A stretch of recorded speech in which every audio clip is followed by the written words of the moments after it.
Foli anw bɛ a ɲɛsin aw bɛɛ lajɛlen ma ni waati minnu ni olu bɛ ka radio Liberté lamɛn 97.7 bɛ o kan ani aw minnu bɛ Liberté télévision filɛ waati bɛɛ lajɛlen kɔnɔna na n'a b'a filɛ Mali Vision kan 239 minnu b'a lajɛ TNT sati kan o ye 41 walima an ka jɛmukan a bɛ se k'u sɔrɔ an ka chaîne YouTube fɛnɛ sanfɛ groupe Liberté Télévision ni aw donna YouTube canal la donc an ka jɛmukan bɛɛ émission aw dun ko di baroni notre école ni an ka kunnafoni siraw a bɛɛ lajɛlen bɛ sɔrɔ a sanfɛ n'a ye a filɛ YouTube kan a y'a partager a ka aimer a bɛ ayiwa to maa wɛrɛ bɛ bɔ aw n'u ma anw ka baarakɛ n'o la bi ye tarata ye décembre kalo tile 8 san 2020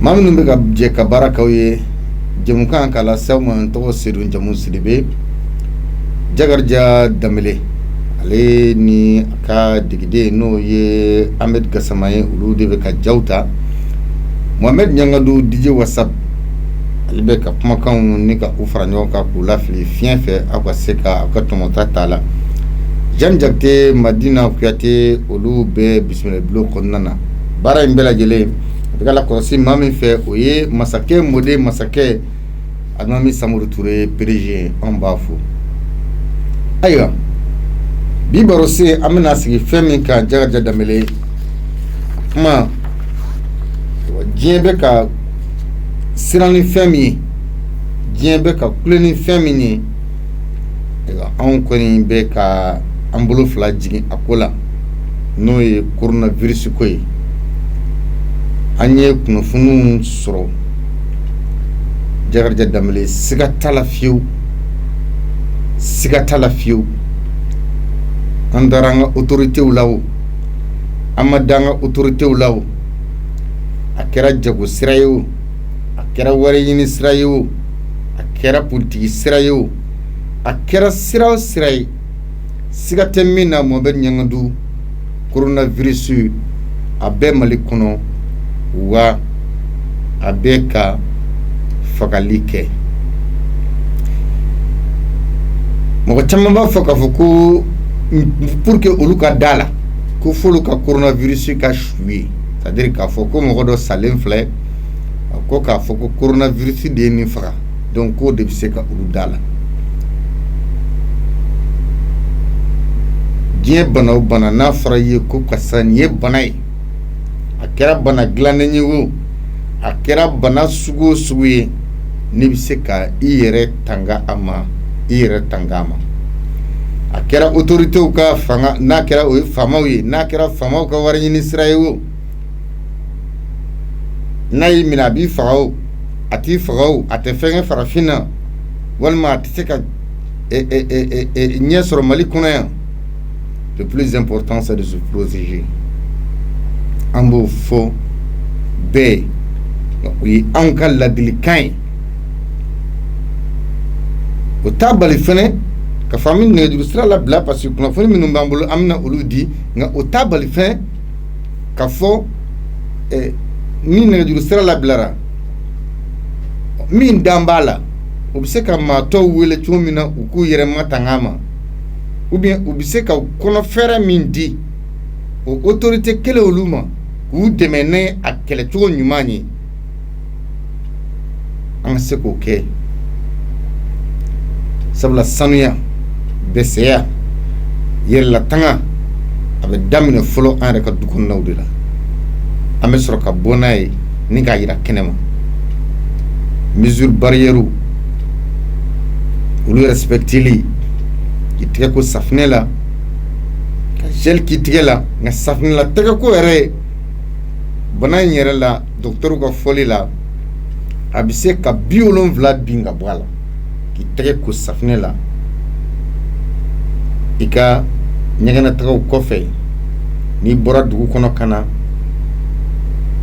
i ni mɔgɔw ka tɛgɛ di ɲɔgɔn ma o kɔfɛ donc mɔgɔ caman bɛ ka na ni argument ye c'est-à-dire ka na ni daruya dɔw ye min bɛ mɔgɔw décourager ka bɔ mesure barrière matrafayi la f'a ka diya dɔw b'a jira k'a fɔ ko non ko tubabuw bɛ ka na ni fɛɛrɛ wɛrɛ min bɛna an ka hadamadenya an bɛ ɲɔgɔn sirabɔ minnu kɛ an bɛ mɔgɔya minnu kɛ an bɛ girin ka da ɲɔgɔn kan sira minnu kan donc k'o siraw bali. Ce qui est sûr, ma sɔsɔli ko c'est là, mais ce qui est sûr, cette maladie existe bel et bien wa a bɛ Mali kɔnɔ yan nɔ wa a bɛ ka su bɔ mɔgɔw banalen bɛ a bolo an ɲɛ seriyara ma mɔgɔw dalen don a bolo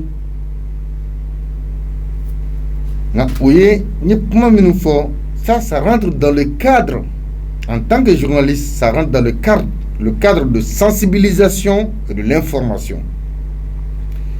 N ye kuma minnu fɔ ka kɛɲɛ ni n ka baara taabolo ye n'o ye kunnafoni di baara taabolo ye ani maaw la faamuyali baara taabolo ye n ye ni kunnafoni minnu di n y'a bila o minɛn de kɔnɔ o t'a bali ka fɔ ni n ye baro sen bila i ka hakilina ye min ye i b'o fɔ. Une chose est certaine, n'an sera ka ko la gosiba dabila ka ko dɔw ta sérieux la ka ko dɔw ta sɛbɛ la ka ko dɔw kɛ tiɲɛ ye a caman na an bɛ se k'an yɛrɛ tanga ka bɔ ko caman ma. C'est le plus important. Mesdames et messieurs, merci de nous rester fidèles et bienvenue à l'émission Aoudou Kodé en ce jour mardi 8 décembre 2020. Voici le thème du jour. Le Mali double record de la Covid-19 avec 155 nouveaux cas et 7 décès depuis hier lundi. Et ensuite, l'État, les plus hautes autorités du Mali ont pris certaines mesures lors du Conseil supérieur de la Défense. C'était le mardi 1er décembre. Voici les 4 questions. Les nouvelles mesures prises par les autorités sont-elles à la hauteur du défi? Deuxième question, ces dispositions seront-elles respectées? Quelle explication à l'augmentation du nombre de personnes contaminées dans le pays? Quatrième question, quelle alternative pour stopper la propagation de la maladie à coronavirus? Jamana nyemo anga jamana yɛrɛ Covid-19 a seginko kura min filɛ nin ye kunun tɛnɛn maa 100 ani maa 55 a yera olu de la wa kunun tɛnɛn fɛnɛ maa 7 de fatura ka sababuya kɛ coronavirus bana ye. Jamana ɲɛmaaw ye fɛɛrɛ dɔw sigi sen kan fɛɛrɛ 6 ɲɔgɔnna lakana lajɛrɛ senfɛ min kɛra tarata don décembre kalo tile fɔlɔ. Anw ye ɲininkali 4 bila ka da bana in yɛrɛ bɛ ka waleya min kɛ bana in bɛ lahala min na Mali kɔnɔ bi ani diɲɛ kɔnɔ.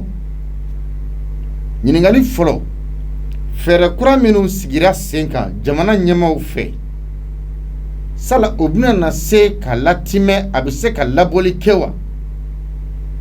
Ka latimɛ ka ɲa.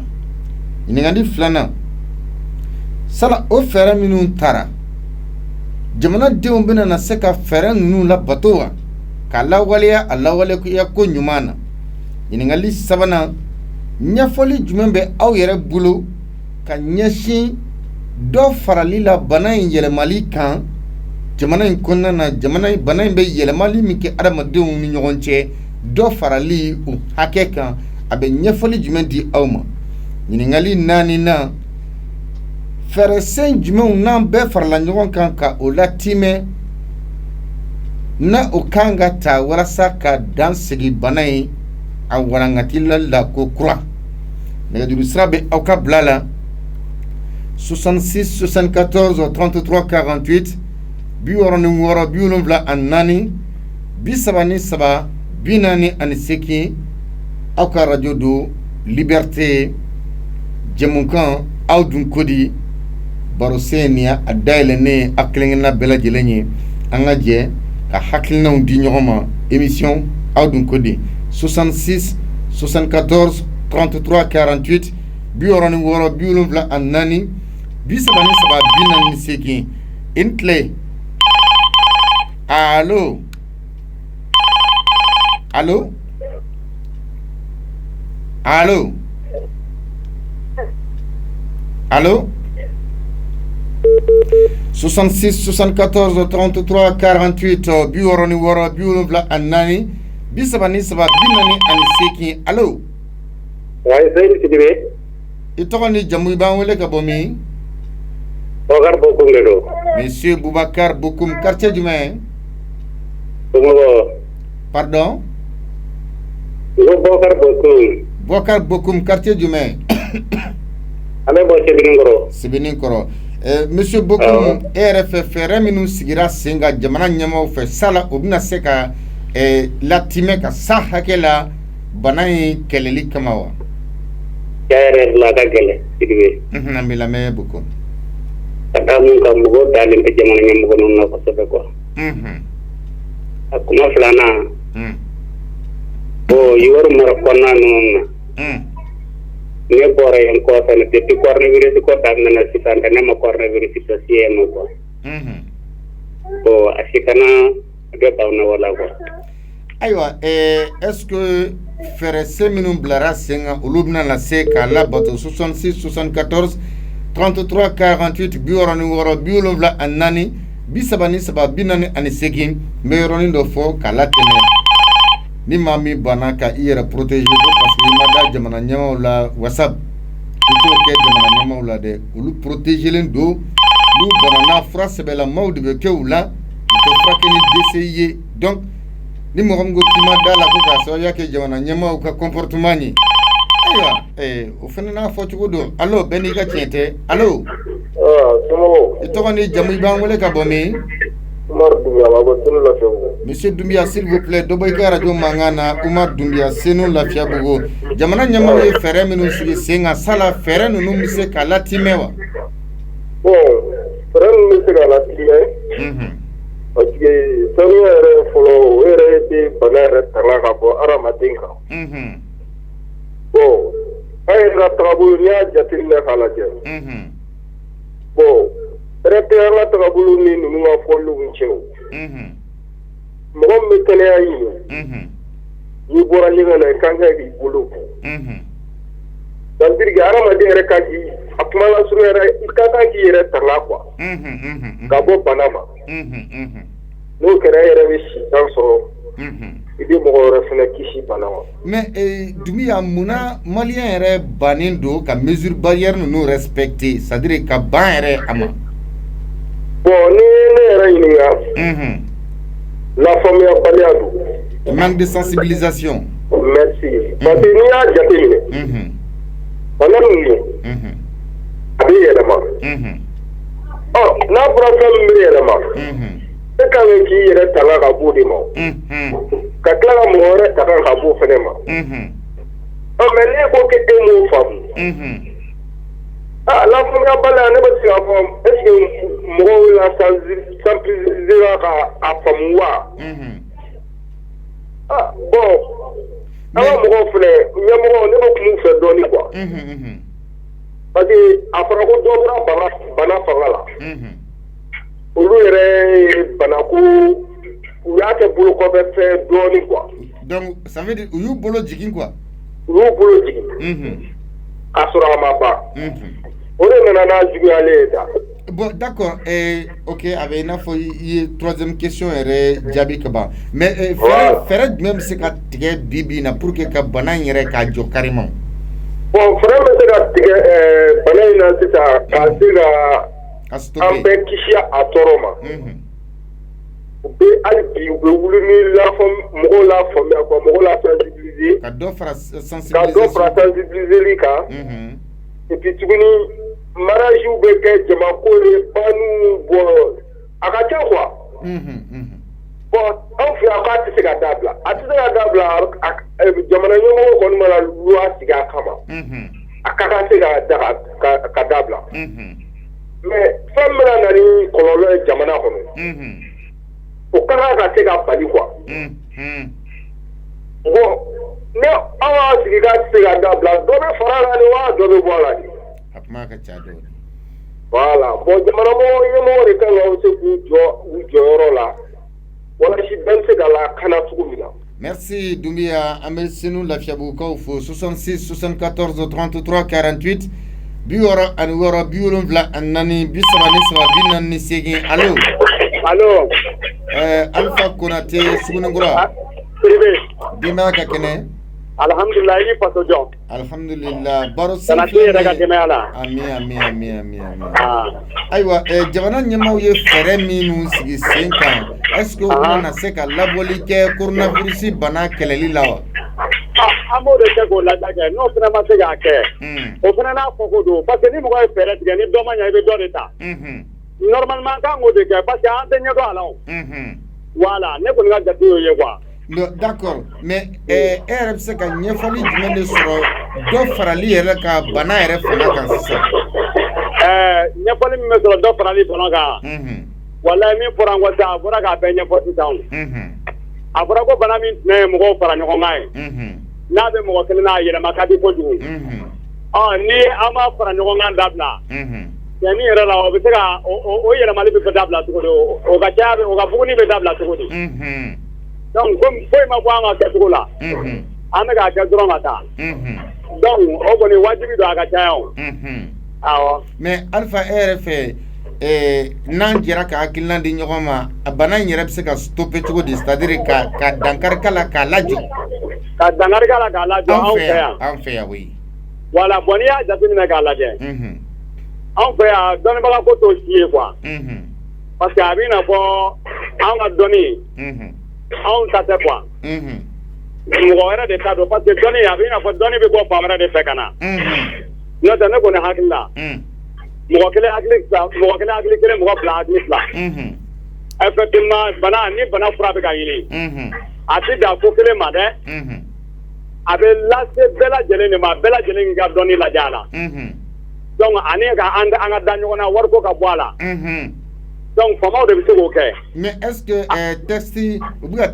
testi min kɛ a 7000 est-ce que a sɛbɛn maliyɛn bɛɛ ka 7000 kɛ ka sɛgɛsɛgɛli kɛ wa. i bɛ hali 300 se tɛ maliyɛnw ye ka sɛgɛsɛgɛli kɛ. a ma se 7000 ma.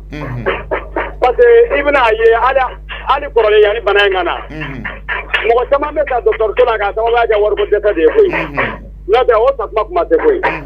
anw fɛ yan kuma tɛ k'a fɔ ko ka taa tasi kɛ 7000 a tɔgɔ de coronavirus la wala i b'a jate bɔ k'a lajɛ vraiment a tɛ foyi t'an ye awɔ k'an bɛn. ok 66 74 33 48 64 74 allo. allo. an cɛ i tɔgɔ ni jamu i b'an wele ka bɔ min. monsieur Kone a Ɲamakɔrɔ. monsieur Kone Ɲamakɔrɔ. coronavirus dɔ bɛ ka fara bana yɛrɛ fanga kan jamana ɲɛmaaw ye fɛɛrɛ dɔw sigi sen kan sala o fɛɛrɛ in bɛna na se ka lawaleya jamanadenw fɛ wa walasa ka dan sigi bana in na. parce que n'i y'a mɛn jamanadenw ka fɛɛrɛ waleya c'est vrai kɔni an kan ka yɛrɛ tanga mais an minnu b'a fɔ ni an kan ka ɲɛ taa aw fɛ ni an yɛrɛ tɛ k'a waleya a kun bɛ gɛlɛya dɔɔni dɛ. attendez n b'i bɔ fili dɔ kɔnɔ i ne filɛ kuma la sisan. E ɲɛ tɛ n na mais n'a ka di i bɛ se ka émission suit télé kan ne sigilen filɛ sisan mesure barrière respectelen bɛ studio in kɔnɔ yan la distanciation anw ni ɲɔgɔn cɛ yan nɔ a respectelen don baveti ba anw bɛɛ nun na yan nɔ liberté kɔnɔ yan nɔ donc i tɛ don liberté kɔnɔ fɛnɛ ni m'i tɛgɛ ko safinɛ la ka gel k'i tigɛ la. voilà bon sisan o ye liberté kɔnɔna ye parce que jamana min kɔnɔ mɔgɔ kalanbali ka ca ni mɔgɔ kalanni ye bon n'a b'o sensibilisation kɛ. a t'o kɛ ni télé ni radio dɔrɔn ye a bɛ don kadɔ kɔnɔ sida kɔnɔ tamaniw a b'a fɔ fan bɛɛ jeliw k'a fɔ fan bɛɛ mun b'a to jamana kɔnɔ caman bɛ se ka fɔ sinon mɔgɔ dɔw bɛ yen nɔ olu tɛ radio lamɛn tɛ télé layɛ wa sara tɛ nin fɛn foyi tɛ foyi kalama olu yɛrɛ taalen tɛ ko wɛrɛ la diɲɛ yɛrɛ kɔnɔ mais ni dɔw ni kuma bɛ fɔ k'a caya a kunna a b'a fɔ ni fɛn min tɛ tiɲɛ ye an k'a sigi an ka yɛrɛ tanga fɛn dɔw la parce que fɔlɔ ko ni san ko de kelen parce que fɔlɔ dɔw yɛrɛ tun bɛ tigɛ k'u ka juguya mais sisan yɛrɛ b'a ye k'a fɔ sisan microbe cayara hadamaden cayara nɔgɔ cayara. mais test wari 7000 est-ce que a sebe malien be ka 7000 bɔ ka test kɛ wa e yɛrɛ bolo test wari tuma ka tɛmɛ joli kan pour que i k'a dɔn n'a b'i la n'a t'i la. jamana mun kɔnɔ ni fɛn min kɛra foyi ko mɔgɔ ka taa mɔgɔ tɛ taa o kuma da bɛ taa fo 7000 o kɔni o kɔni ye kuma ye fɛn de fɔ dɔrɔn sinon n'u ye fɛn kɛ fufu bɛɛ tɛ taa kɛ kuma tɛ fo 7000 o kɔni kɛcogo de tora yɛrɛ. Voilà, jamana kɔnɔ fo sensibilisation de ka kɛ ka mɔgɔw la faamuya kosɛbɛ o yɛrɛ de bɛ maliyɛn jɛ quoi. Donc sensibilisation de bɛ se k'a to bana in bɛ se ka stopper. Kosɛbɛ o jɔyɔrɔba de bɛ ko nin kɔnɔ. Ok d'accord an bɛ Ɲamakɔrɔkaw fo merci beaucoup 66 74 33 48 66 74 33 une clé. Ani kile Sangare do Ɲamakɔrɔ. Monsieur Sangare, comment allez-vous? Ça va un peu. Jamana ɲɛmaw ye fɛɛrɛ dɔw sigi sen ka kɛɲɛ ni coronavirus ka seginko filanan ye jamana in kɔnɔna na est-ce que fɛɛrɛ ninnu kɛlen bɛ se ka labɔli kɛ wa? Min fɔ an bɛ bɛɛ lajɛlen fɔ bon fɛn mun fɔra ɲɛmɔgɔw fɛ i b'a dɔn Mali kɔnɔ maliyɛn lafiya mali ma nɔgɔn dɛ donc fɛn ninnu tɛ kalanbali ko ni kalanko ye nin ye ɲɛŋmɛ de ye quoi sariya mun fɔra an fɛ a ka gɛlɛn a ka labato an fɛ munna an kɔni an bɛ se ka min kɛ o ye ka masque don k'an tigɛ ko k'a jɛ a fɔra a banna. Oui mais docteur y'a sɛmɛntiya min yɛrɛ ye coordinateur national ye ni o ye IGNAN ye Akori y'a jira k'a fɔ tɛgɛ koli yɛrɛ safinɛ la tile kɔnɔ ka i yɛrɛ sanuya ko o bɛ se k'i protéger 70% o bɛ se k'i protéger ka bɔ a ma. Bon a y'a fɔ kɛ mais gel ko nin de est-ce que an bɛ se ka gel matarafa? Oui déjà ni mɔgɔ min sera k'i tigɛ ko safinɛ la régulièrement tile kɔnɔna na n'o sera ka i tanga ka bɔ bana ma 170 moi je pense que gel fɛnɛ jɔyɔrɔ bɛ yen nɔ nka o jɔyɔrɔ belebeleba ye parce que o kuma ma bɔ ne da o bɔra a ko yɛrɛ kun bɛ dɔgɔtɔrɔ min bolo Mali kɔnɔ yan. Safinɛji bɛ anw ka baarakɛyɔrɔ la o. Ni ji yɛrɛ bana mɔgɔ min kan ka ji k'a la n'a tɛ yen ne de bɛ ji k'a la o tigi nɔ yan. Donc safinɛji bɛ yen ji bɛ yen fɛn bɛɛ b'anw fɛ yan protège bɛ ne yɛrɛ bolo fɔ den 2. Donc ne ka yɔrɔ jaabi ye. D'accord bon maintenant mun de kan ka kɛ bi Sangare walasa ka bana in yɛrɛ k'a jɔ parce que dɔ bɛ ka fara a taux de contamination kan. Bon ni ko ka nin fɛɛrɛ ɲɛfɔ sisan. Parce que maliyɛn kɛmɛ o kɛmɛ 80 yɛrɛ ma da ko n yɛrɛ la. I bɛ jateminɛ suguba falen de don. An ka sugu fitininw falen de don. Ne yɛrɛ fɛ ne bɛ Sotrama le ta Sotrama an falen de don Sotrama kɔnɔ. Famille dɔw yɛrɛ bɛ taa mɔgɔ 30 mɔgɔ caman na mɔgɔ 10 bɛ se ka sigi soden kelen kɔnɔ. Bon cɛn bana in tɛ anw fɛ yan a ka gɛlɛn ko a bɛ taa sira a pour que i yɛrɛ lakana ko anw fɛ yan 100% a ka gɛlɛn quoi fo n'a kɛra faama kunda ye mɔgɔ min ka sow ka ca. Olu bɛ se k'o mabɔ ɲɔgɔn na ka da mais an mun bɛ sigi soden kelen kɔnɔ an mɔgɔ 3 mɔgɔ 5 mɔgɔ 6 tɛ a ka gɛlɛn an fɛ trop.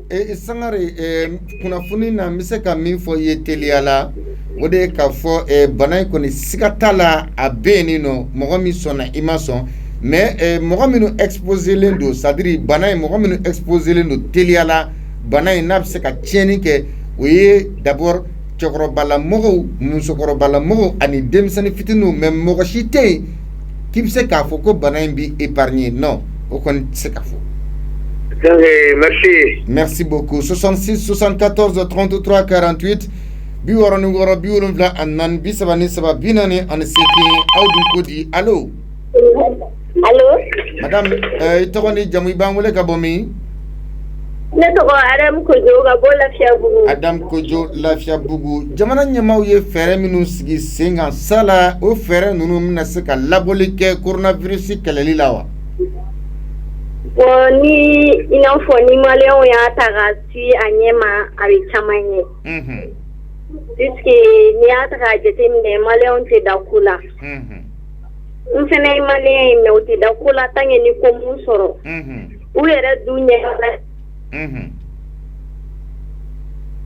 Adam Kojo. Se ka to déjà comme an yɛrɛ b'a dɔn.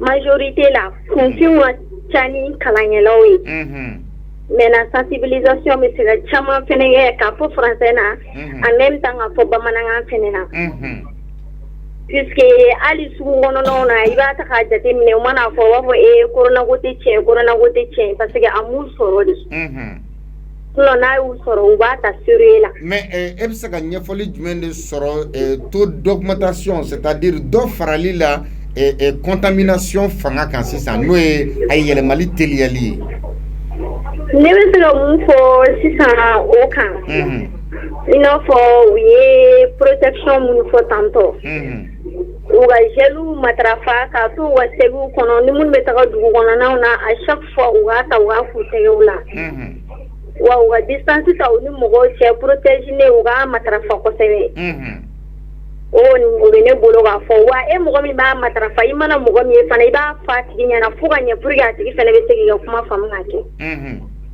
donc cela veut dire que nous sommes tous porteurs de messages. Voilà. Un informateur est un informateur aussi. Maoma, en tant qu'information reçue, il est à partager, il va partager. Kojo, 66 74 33 48 bioroni anani bisaba anisaba binani seki audun kodi. Allô 66 74 33 48 bioroni nani bisaba anisaba binani aniseki. Allô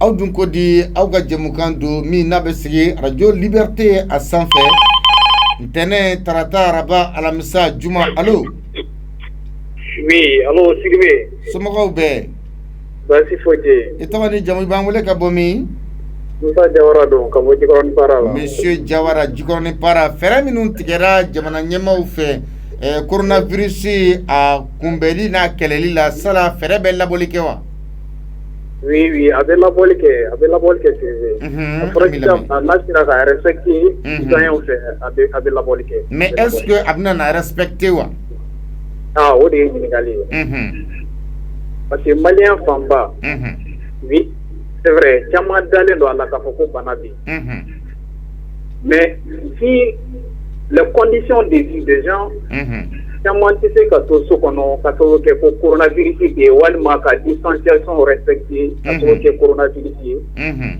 be bo ka ta su kono ka ta fenyini na andum ba do su kono na distanciation a respecter mandi donc o be gela doni do hala mu ye masque doni de ko ni ke anga masque do de ke anga masque do de ke anga tike ko samela aka del tike la fa namanya kame boka kana songo nyini ka dunu nyini ka na yesu anga yere polosi fana o fana ka sala ko mais monsieur Jawara RF est-ce que explication du monde dit taux de contamination augmenté là o te dogere yo le fait que mesure de barrière mon dilendo mogoma o respecter barrière o de benani augmentation de taux yo faut mo les familles o ka respecter no ma se ka respecter donc allez avec augmenter ka ta faire o ko ni o nga mais testi anya e ka fomo ko chamambi ki plaigne testi wari la ka fa amusaka kacha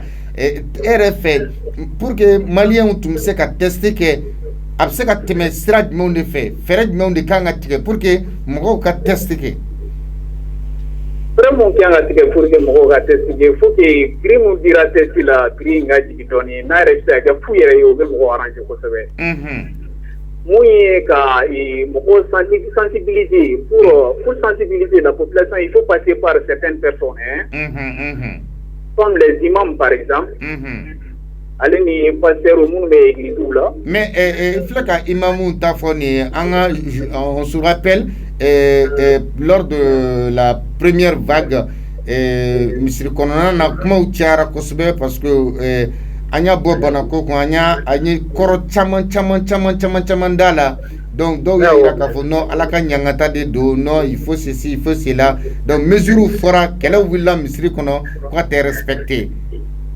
Voilà, il faut oui, parce qu'il n'y a pas de, c'est les médias, il n'y a pas de tabouté ni mimbe amédjeka fodé, parce qu'il s'agit de la survie de la population, il s'agit de la santé de la population.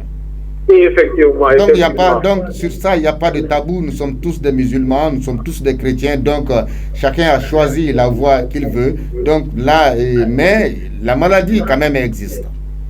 Exactement, la maladie existe bel et bien, oui. Donc, l'information, il y a eu mon ami voilà. Faut qu'il m'a mis des cas de là. Bon, chef de famille, on a voilà. Parce que il m'a mis des messages là, c'est une qu'on a allé, ni passer au message là. Donc, comme la présidente a dit, madame a dit, un informé est un informateur. Oui, oui. Toi, tu es informé, donc c'est le devoir maintenant, c'est ton devoir, ça fait partie de ton devoir d'informer les gens qui sont à la maison derrière toi. Être un très beau porteur de message. Oui, oui. Donc, ni est ok, il la cana, il fait qu'il la cana, il fait qu'il crée le de la cana. Parce que même il la cana, moi, il t'a dit, il faut contaminer, il faut les gars pour moi. Faut les gars pour moi. Ok. Donc, si il faut les gars par là. Merci, M. Diawara. Merci beaucoup. Au revoir. Bien. 66 74 33 48 bureau numéro bioluvla annani bisabani saba binon ni seki allo. Oui, allo, Anche. Itogoni jamu bangule kabomi.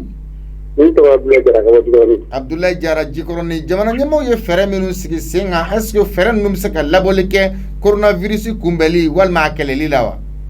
Bon, ma fere nunu me kosoba iga émission na me hakina mu bena comme émission dans la nya famu fata se transmission bon si nega mal bi mu kay bu do coronavirus warali asababu bo coup d'état la ka sababu ke mu coronavirus na le die kono je sitiku jona u de frala nyonga ka wardo voter ka di bema tegi ka jamana dɛmɛ n'o ye bon depuis coup d'état kɛra Mali la a dɛmɛ de sumayara ne y'a fɛrɛ ne y'a journal lamɛn n t'a dɔn n bɛna f'i ye cogo min ne y'a journal lamɛn u ka réseau min tɔgɔ b'an kɔnɔ n bɛ to k'a lamɛn renouveau la 9h wagati u y'a yira k'a fɔ ko coronavirus wari min tun bɛ yen k'a wari dɔgɔyara bon wari dɔgɔyali na sisan fɛrɛ o fɛrɛ b'a to communauté internationale ka se ka wari dɔ financer walasa banabagatɔ minnu bɛ yen olu ka se ka bɔ bana bolo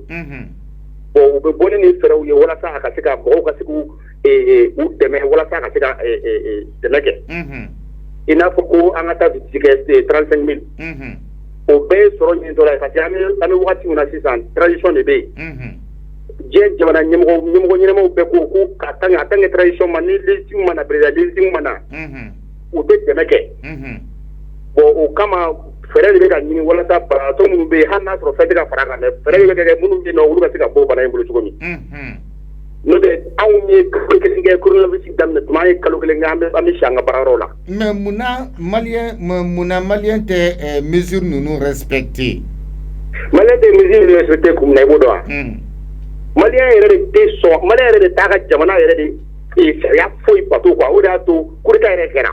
D'accord. Et maintenant, taux d'augmentation, c'est-à-dire taux de contamination, quand d'offre bana yɛlɛmali n'a carné quand on a bɛ se ka cérémonie la fait. Ne b'o de f'i ɲɛna maliyɛn yɛrɛ de tɛ sariya bato minɛ sariya fɔlɔ ka kan nin kɛ dɔrɔn a tant que a kɔni mana fɔ ɲɛmɔgɔ a kɔni mana bɔ ɲɛmɔgɔw da dɔrɔn maliyɛn tɛ sɔn a ma. Ah d'accord donc ni kuma kɔni bɔra an ka. ɲɛmɔgɔw kɔni fɛ yen kɔni an tɛ sɔn a ma. mais ni tubabuw nana fɔ an bɛ sɔn. a min mun f'i ɲɛna o de ye sûr ye. ni tubabu y'a fɔ hali sini ko ala bɛ n'an fɛ yan bi mɔgɔw b'u jɔ si ka jɔ fo k'aw ɲɛ la. voilà bon an ka problème ye anw yɛrɛ de ye anw dalen t'an yɛrɛ la surtout gouvernement yɛrɛ bon bana in tɛ bɔ an fɛ yan an bɛ waati min na sisan dɛ n'an ma hakili gɛlɛya dabila ka kɛ faso fɛ an tɛ bɔ nin gɛlɛya in kɔnɔ dɛ a fan bɛɛ bana wo jamana ka kɔsegin wo a bɛɛ. ok merci beaucoup. n y'a fɔ de bien 66 74 33 48 bureau numéro bioluvla annani bisabani saba binoni ani segi allo.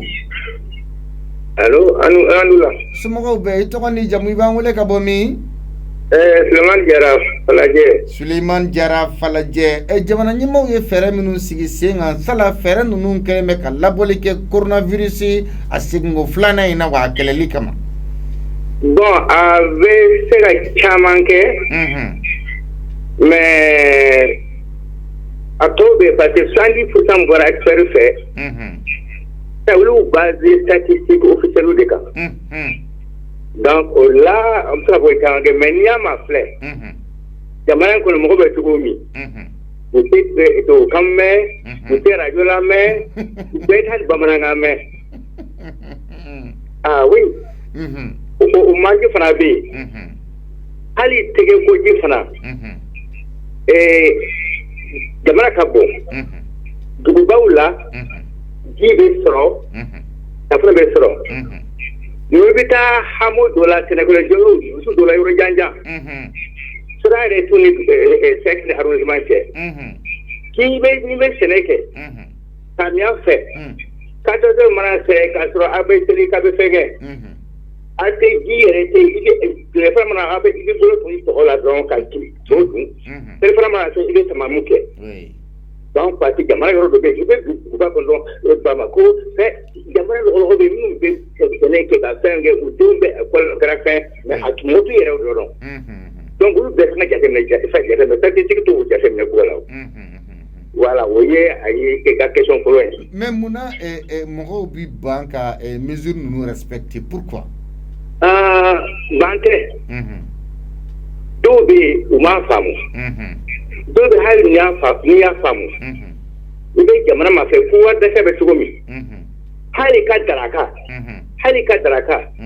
a t'i bolo bon n'i y'a mɛn i bɛ mesure respecter c'est que fɛn t'u bolo ka don so mais e bɛ obligé ka bɔ i bɛ don totalement kɔnɔ hali n'a bɛ yɛlɛ n'a cɛ la dɔ bɛ kuma a da fiɲɛ bɛ taa a b'i minɛ bon donc on a vu donner du on a senghen no ni jamana senghen timbola il fait ben on a la alama voilà parce que de toutes les façons une religion kana boli ni fait kumbe ni de ça fait la donc ba ko ala bla ben ka boli so da fa nyamala bi ake comment fin de là oui voilà ça c'est la réalité sociologique et psychologique. D'accord, mais war min fora wa wolonvla ko ka segesegeli ke kala jenna bora na est-ce que mon gars est parti boulot wa wolonvla mais gouvernement parce que où y a que nous fallait à répéter mais où il y a des cas forts que vous clé là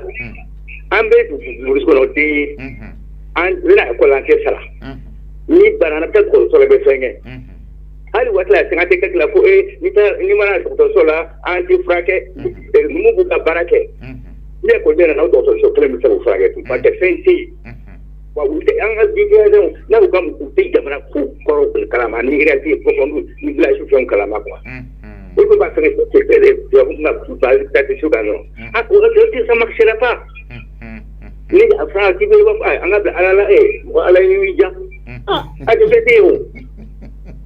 okay. Ah oui, ou bien, comme une présidente qui fait là, ou bien, c'est un wari bola, qu'est-ce qu'on arrive?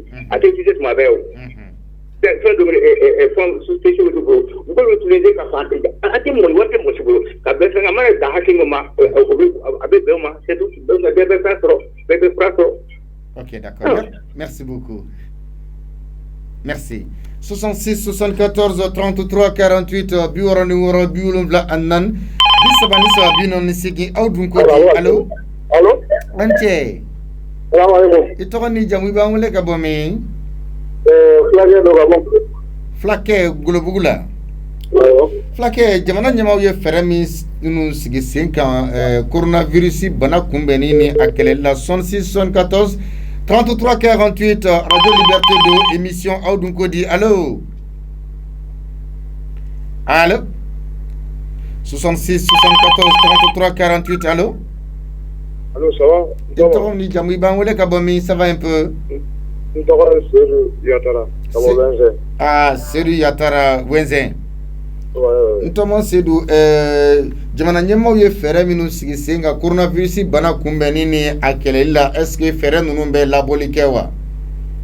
A fere nunu ke laboli ke. Parce que an bana kumbe ka so bana français. Aka ka an nyemo ni fere sigi. An yere da la waleya. u ka jagoya mɔgɔw ka lawaleya kuma fɔli kiri la walima studio kɔnɔ i se ka to mɔgɔw bɛ a lawaleya fɔ jama kuma minnu bɛ kɛ u bɛ se ka dɔ bɔ olu fana na n'o kɛra mɔgɔw bɛ da la ko ɲɛmɔgɔ yɛrɛ dɔ bɛ de se ye quoi mais ni population ɲɛ b'a la ɲɛmɔgɔ tɛ ka mɛ seere la a ka gɛlɛn an ka mɛ seere la d'accord mais e yɛrɛ fɛ dɔ farali bana yɛrɛ fanga ka tantɔ a bɛ sɔrɔ mun fɛ a bɛ sɔrɔ jamana ɲɛmɔgɔ ka kuma de fɛ hali sisan parce que u ma cɛsiri de kɛ k'a yira an na min b'a to an population yɛrɛ b'an méfier la quoi i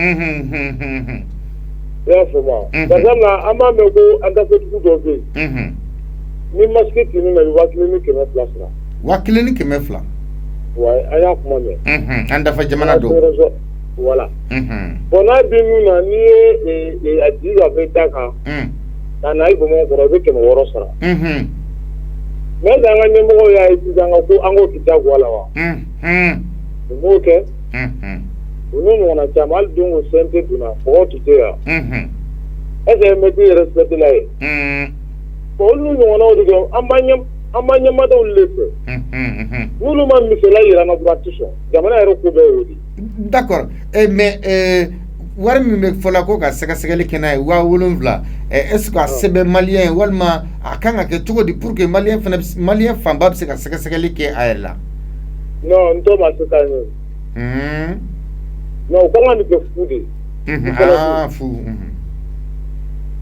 ka maliyɛn bɛɛ ka jagoya bɛɛ ka taa test Covid-19 kɛ k'a dɔn n'a bila n'a tila fu ka kɛ jagoya yɛrɛ ye jagoya an bɛ bɔ sɔgɔmada fɛ dugu fajiri an bɛ taa tilen k'a dasi a kan an t'a sɔrɔ fo su b'a sɔrɔ la tuma dɔ 400 300 500 n'a fɔra k'i ka 7,000 bɔ ka taa bana furakɛ o bɛ sɔrɔ wa o tɛ sɔrɔ o an bɛ ka jɔ an dayirimɛ bila voilà o de tun ye ne ka kuma ye. Merci Seydou 66 74 33 48 66 74 33 aw dun ko di allo i tɔgɔ ni jamu i b'an wele ka bɔ min awɔ ACDI la i tɔgɔ ni jamu Adama Sanogo Monsieur Sanogo jamana ɲɛmaaw ye fɛɛrɛ minnu sigi sen ka coronavirus kunbɛli n'a kɛlɛli la sala bɛ labɔli kɛ wa a ti labɔli kɛ an kana o kuma ninnu yɛrɛ caya hali n'u ko maliyɛnw ka bɔ ka taa nin bana in fanga kɛ fu yɛrɛ o tɛ bɔ maliyɛn tɛ bɔ o tɛ bɔ mais o bɛ jamana faamaw de o bɛ fanga de la wa o bɛ jamanaden yɛrɛ ka comportement la walima jamanaden ka fanga wala jamanaden yɛrɛ ka comportement kɛcogo de man ɲi yɛrɛsagokɛ de ka di jamanadenw ye fanga tɛ se an kɔrɔ tuguni an bɛ wuli ka fanga kɛlɛ sisan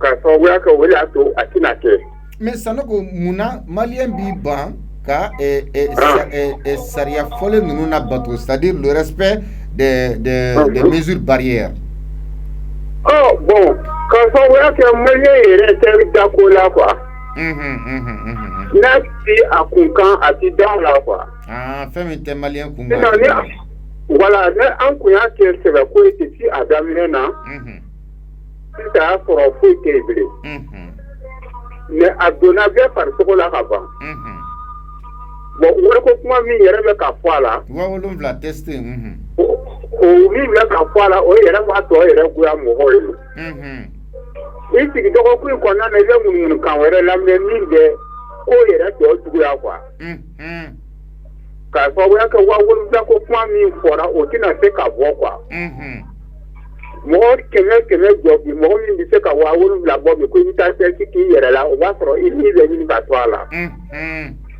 o mɔgɔw bɛ maliyɛn kɔrɔ bɔ o gɛlɛya fana bɛ Mali la donc ne kɔni fɛ an ka dugawu dɔrɔn kɛ ka jija bɛɛ mɔgɔ min y'a kɛ sɛbɛ ye i k'a kɛ sɛbɛ ye mɔgɔ min ma kɛ sɛbɛ ye i kana kɛ sɛbɛ ye bana fana ye Ala ta de 66 74 33 48 66 74 47 allo allo an cɛ i tɔgɔ ni jamu i b'an wele ka bɔ min b'a wele ka bɔ AC2000 la. AC2000 tɔgɔ ni jamu? Tɔgɔ ye Musa Touré. Monsieur Touré, jamana ɲɛmaaw ye fɛɛrɛ minnu sigi sen kan sala a bɛ labɔli kɛ coronavirus kunbɛli a n'a kɛlɛli la wa? Bon, bi jamana ɲɛmɔgɔ yɛrɛ, jamana ɲɛmɔgɔw ka hakilinata dɔ ye bi population fana ka hakilinata b'a damana. Parce que jamana ɲɛmɔgɔ fana n'u t'u jɔyɔrɔ la ka se hakɛ bɛɛ la. Oui. Population fana kan ka jamana ɲɛmɔgɔ fana k'u hakili t'u yɛrɛ fana na. Parce que bamananw ka kuma don ko ni san wulila bɛɛ bolo b'i kunkolo de la. Oui. Bon, mɔgɔw sɔnna, mɔgɔw ma sɔn. Dalinya kɔni o kɔni o tɛ kɔnɔdimi tɛ ɲɛdimi de don. Sisan kɔni bɛɛ kan ka d'a la. Parce que an bɛ don min na komi bi ni tɛmɛna Bamakɔ yɔrɔ o yɔrɔ kɔni ko sudonyɔrɔ o sudonyɔrɔ la i b'a sɔrɔ ni sudonyɔrɔ mobili 3 tɛ yen i b'a sɔrɔ mobili 4 b'a yɔrɔ dɔ la. Awɔ. Donc mɔgɔw kan k'i yɛrɛ ɲininka o. Donc ne hakili la sisan jamana ɲɛmɔgɔw olu ka hakɛ de fɔ. Barrière b'u bolo barrière t'u bolo olu ma se jamana yɛrɛ kɔrɔ kuma tɛ population kɔni ma fɔlɔ. Donc population de kan k'a dɔn y'a yɛrɛ sisan. U bana mun fɔ sisan an kan k'a dɔn tiɲɛ don ne yɛrɛ mun filɛ k'a f'i ye présentement ne b'a kankari da terrain bɛɛ la n ye sigi yɔrɔ o yɔrɔ n b'a kankari da bɛɛ ye parce que ne ni n ka protège bɛ yaala n ka safinɛ bɛ n bolo ni n ka moto bɛ kan gan bɛ n tɛ fɛ. Donc i b'a k'i yɛrɛ de kama i b'a k'i ɲɔgɔn fana kama n'i y'a k'i yɛrɛ ye i yɛrɛ de ta don mais n'i y'a fɔ i yɛrɛ ta la fana k'a da jamana kɔnɔmɔgɔw kan ka fɔ jamana kuntigiw ye kan ka nin ko nin fɔ ka nin ko nin fɔ olu ma se olu kɔni ma se an ka far'u la ten de sa an k'a to an yɛrɛ ma sisan. Mais 7000 ko ka test kɛ est-ce que malien bɛ se a kɔrɔ? Ko n bɛ ka mun de filɛ sisan i na kuma nin yɛrɛ faama i ma min sɔrɔ Moriya la i b'o dɔn kɔlɔsi la wa? N bɛ k'i su.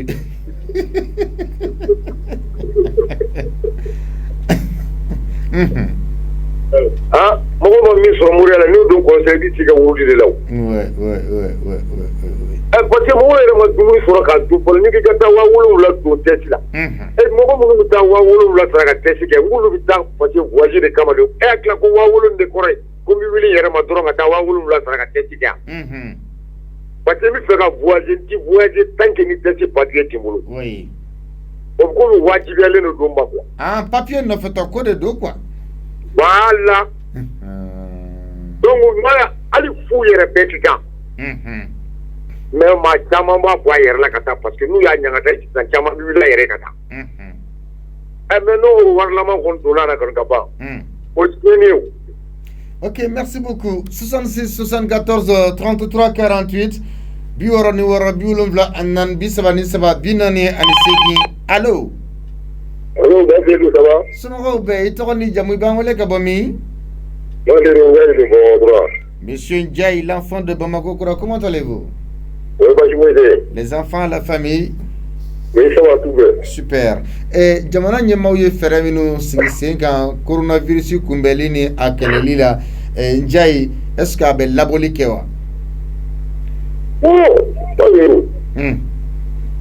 Les sont obligés de prendre des mesures, sinon. Intervention de quand il y a un rapport pour le monde d'État. Parce que les gars disent que là. Les gens disent que rien à voir. Moi, je t'avoue, moi, je dis à ce que je fais. Parce que tout le temps, on a eu des choses à dire. Oui, c'est ça. Moi, je fais beaucoup, assez beaucoup, assez beaucoup. Moi, après, à maladie, je me taille. À ma mère, je suis là, ma mère, elle a fait beaucoup. Méningite, oui. Voilà, au Ghana, il y en a bon. On n'est pas élu. Et ça, je me suis la Guinée. Pour aller à tout là. Donc, il y a des gens qui sont dans le monde. Là, je vais vous mettre une nouvelle affaire. Pourquoi ça, vous me prévention à l'état? Bon, maintenant, tu as le monde là, parce que déjà, on dirait que maladie est éphémère avec un gros avec donc c'est un gros avec mais sinon si ça ne me manque pas nous disons nous qui en gros Vous avez l'autorité poussée à beaucoup de mesures. Nous ne pouvons pas. Et les gens ne savent même pas à manger. Un pays misérable comme ça, là-bas, ils ont pas de précaution. Les autorités sont obligées à ne pas me mettre à beaucoup de sanctions. Il ne faut pas les piéger. Ni banane, ni d'eau, les Kénéens, d'autres transports. Dans ce groupe, mais il y a des groupe, il y a des groupes, il y a des groupes, il y a des précautions. Et les Kénéens, ils sont dans la carte. Ok, donc, donc, bah, il finit dans le roi. À part que là, on a un il y a un mouvement respiration. Il va donc avoir une peine, c'est vraiment, moi, je me disais qu'à nous garder un balance, le fait qu'il me fait carrément là, à des billes, on va pas. Donc, il va dans la commission. Parce que le minimum vital, on va beaucoup. Donc, pour que mon regard dans la foi, il y a tout à l'heure, il y a bimbi, il y a Foucault, à son après,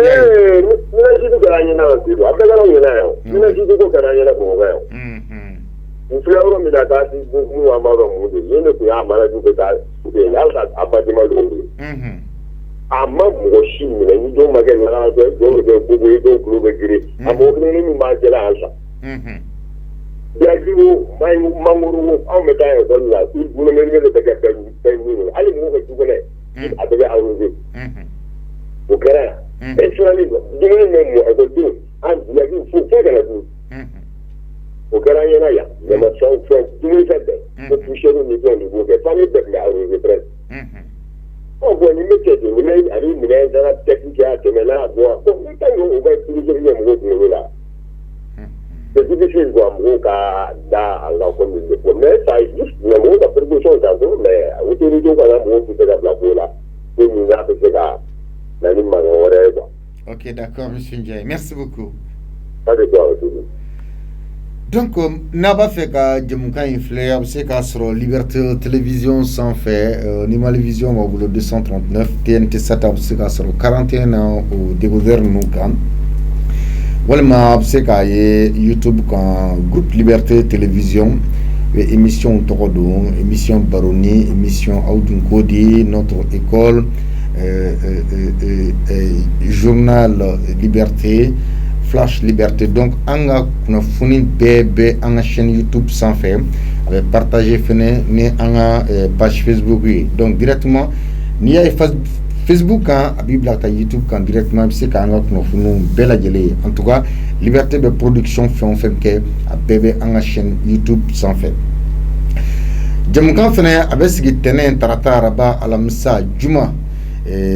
Radio Liberté ka nenge eta ani duru ka kunje nenge eta ani woro wati maminu jaraka baraka o yento sedu njamu siribe jakari ja damele aleye digdin karamo sabula ale de be ka Ahmed Gassama ka bolodu doni nega krafe ka kuma kan fara ɲɔgɔn kan ka se ka sɔrɔ aw sigiyɔrɔ la Mohamed Ɲangadu DJ WhatsApp bismil blog kɔnɔna Jean Jakite Madina Kuyate olu bɛ yen baara in bɛɛ lajɛlen la kɔlɔsilen bɛ masakɛ mɔden masakɛ de fɛ ni o ye Alimami Samori Toure PDG an b'a fɛnɛ fo donc an bɛ segin a kan mesure barrière an k'u la bato an k'an tɛgɛ ko ka jɛ n'an bɛ tiso an ka tiso an nɔngɔn na ayiwa distanciation an k'a respecter n'an bɔra kɛnɛma an k'an tɛgɛ ko ni safinɛ n'an bɛ dumuniw kɛ an k'an tɛgɛ ko ni safinɛ fo ka taa fɔ waati min n'a fɔra ko bana in banna hali o pratique ni o ye safinɛ la tɛgɛkoli ye i bɔra ɲɛgɛn na i ye dumuni kɛ